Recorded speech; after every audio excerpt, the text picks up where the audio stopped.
हमारे सभी प्रजापति भाइयों को बाल योगी रौनक शास्त्री का प्यार भरा नमस्कार।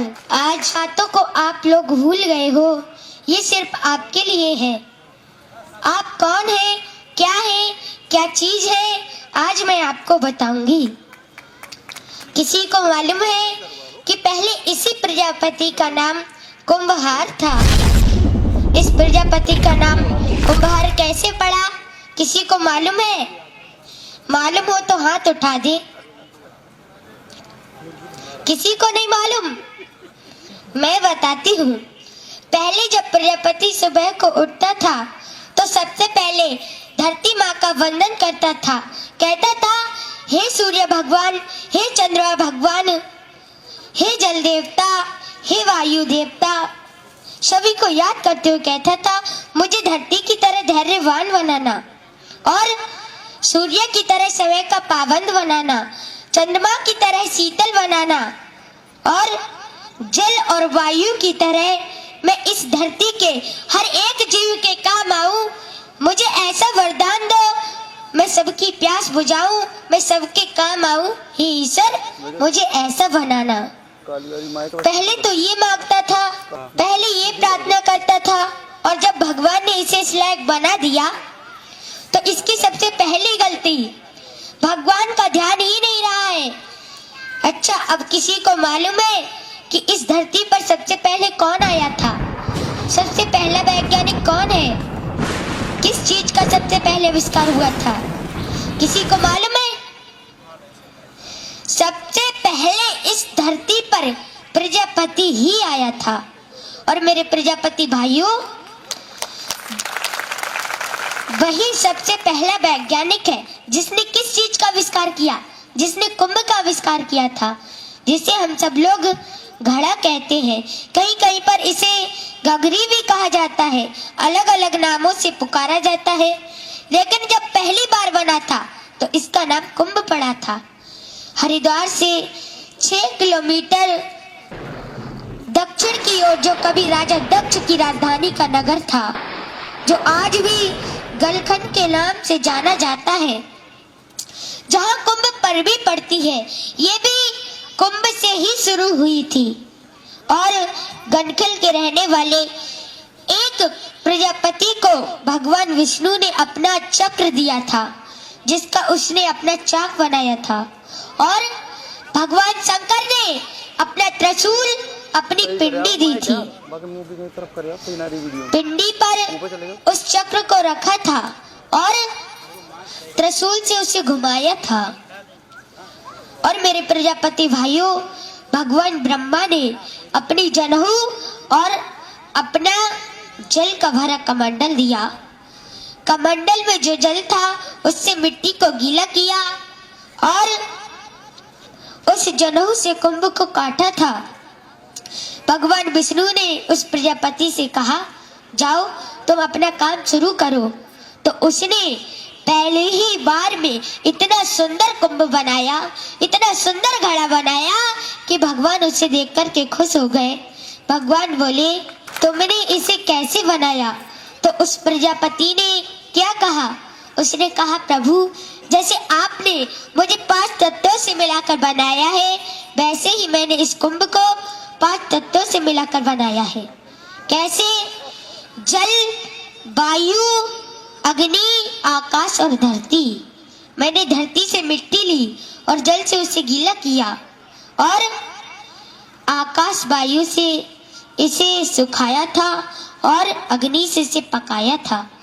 भगवान इतने खुश हुए कि उन्होंने एक सुंदर सा हार अपने हाथ में लिया और उसको बाहर के डाल दिया।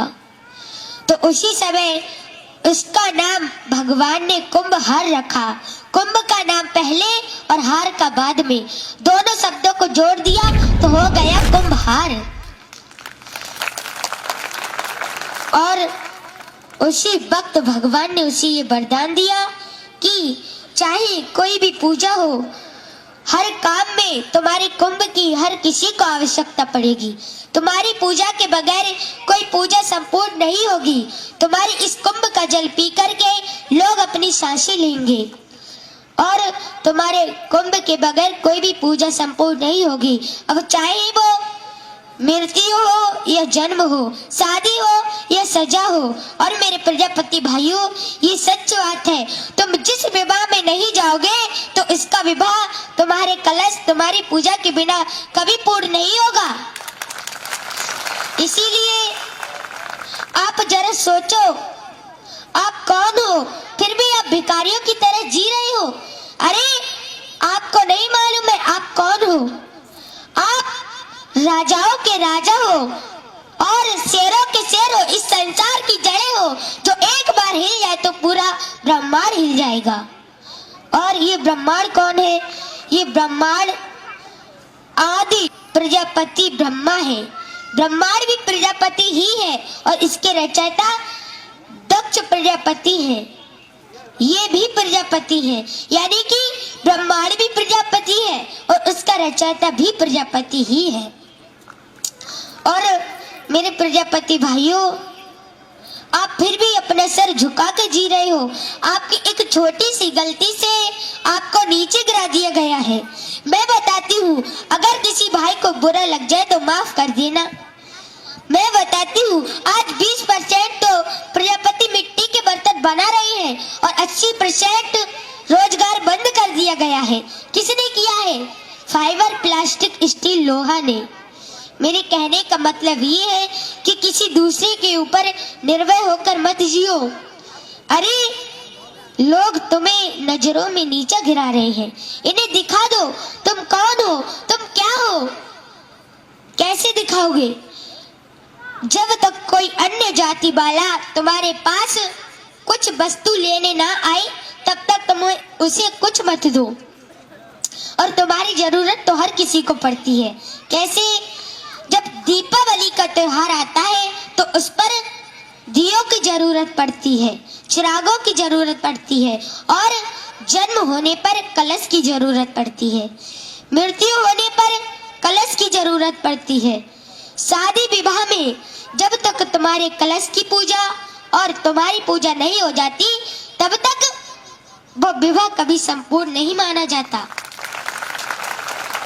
और मेरे प्रजापति भाइयों, यहाँ तक कि सरकार को भी हमारी जरूरत पड़ती है। कैसे? जो जेल में कैदी होते हैं, जो जल पीते हैं ना, वो इसी कुंभ में पीते हैं, इसी कलश में पीते हैं। इसीलिए उनको भी हमारी जरूरत पड़ती है।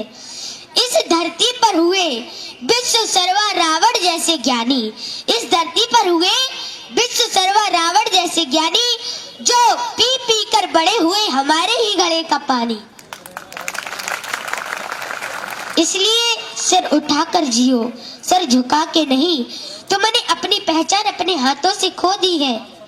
तुम्हें नहीं मालूम है, जितने भी बड़े राजा हुए वो भी प्रजापति थे, जितने भी बड़े भक्त हुए वो भी प्रजापति थे और जितने बड़े दैत्य हुए वो भी प्रजापति ही थे।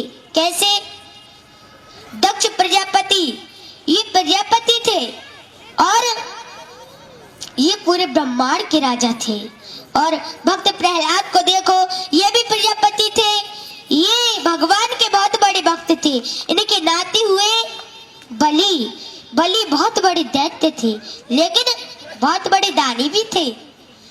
भगवान के लिए इन्होंने 3 कदमों में तीनों लोक दे दिए थे और भगवान ने स्वयं इनके दरवाजे पर पहरा दिया था। इसीलिए हमें किसी से भीख मांगने की जरूरत नहीं है, बल्कि जो हमारे दरवाजे पर ब्राह्मण आए उन्हें भीख डालने की जरूरत है। मेरे प्रजापति भाइयों, आपको नहीं मालूम है, भगवान विष्णु जो थे वो बलि के दरवाजे पर ब्राह्मण का भेष धारण कर आए थे, क्योंकि बलि उस समय यज्ञ कर रहे थे। वो हो सकता है उन्हें दान न करते, इसीलिए वो ब्राह्मण का रूप धारण कर आए थे। जब उन्होंने ब्राह्मण को अपने दरवाजे पर देखा तो भीख डालने के लिए भाग पड़े और उन्होंने 3 कदमों में तीनों लोक दे दिए थे। वो खुद तो भिखारी बन गए और ब्राह्मण के लिए राजा बना दिया। इसीलिए आज हम ब्राह्मण को दान करते करते भिखारी बन गए, वो सेठ बन गए, इसीलिए आज हम पर क्रोध करते हैं। अरे जगजननी के कारण आज हम पूज रहे हैं। हर घर में जब कोई पूजा हो, जब कोई हवन हो, तो पहली आहुति प्रजापति के लिए ही लगाई जाती है। इस आहुति के बगैर कोई यज्ञ संपूर्ण नहीं माना जाता। और इनके पुत्र है गणेश। गणेश तो हर पूजा में पूजे जाते हैं और सबसे पहले पूजे जाते हैं। अरे जागो मेरे प्रजापति भाइयों, जागो। जिन माता जगजननी को आज पूरी संसार पूज रहा है, वो भी आज प्रजापति के बेटे ही है, जो आज हमारी जननी है।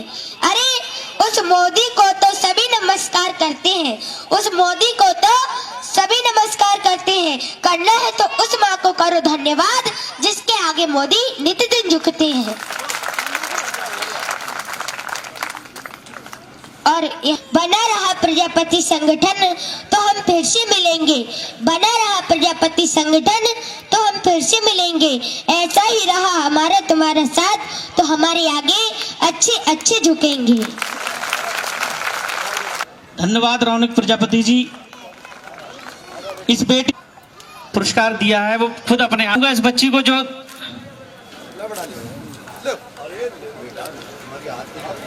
ये बेटी हमारे समाज का गौरव है, जो जिसे इतनी अल्प आयु में हमारे समाज के आ चुके हैं। राष्ट्रीय प्रजापति महासंघ की तरफ से उनका भी स्वागत है, वंदन है, अभिनंदन है।